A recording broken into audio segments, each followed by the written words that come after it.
Le massacre du Connecticut qui s'est produit vendredi dernier a attiré l'attention des médias du monde entier. Mais les médias officiels chinois ont détourné cette tragédie pour en faire un jeu politique et raviver la flamme du nationalisme, ce qui a fortement énervé les internautes chinois. Le massacre qui a coûté la vie à 20 enfants d'une école primaire du Connecticut aux États-Unis vendredi dernier a ému le monde entier.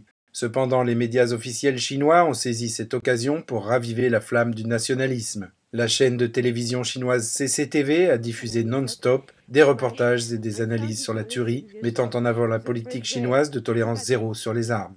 Le rédacteur du Global Times a été jusqu'à demander « N'est-ce pas un désastre pour les droits de l'homme ?» Une façon subtile d'effacer les appels répétés des États-Unis pour un meilleur respect des droits de l'homme en Chine. Une question que la Chine qualifie de problème interne. Mais les internautes chinois ne sont pas trompés sur ces reportages nationalistes et ils ont souligné que les médias officiels chinois ont à peine parlé d'une tragédie similaire qui s'est déroulée en Chine centrale le même jour. Un homme a blessé 22 enfants et une femme dans une école primaire de la préfecture de Guangshan, dans la province du Henan. Cette attaque n'a heureusement fait aucun mort. L'économiste Han Jiguo a commenté ce massacre du Henan sur son microblog en disant « Les principaux médias se sont tus, on ne peut voir ces informations que sur Weibo. Cette attitude des médias veut-elle dire que la vie des enfants chinois ne vaut pas grand-chose ?» Ce message a été reposté environ 150 000 fois.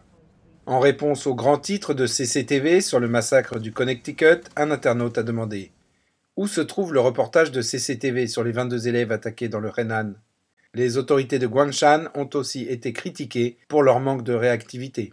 Les autorités locales avaient d'abord organisé une conférence de presse qui a été annulée quelques heures après.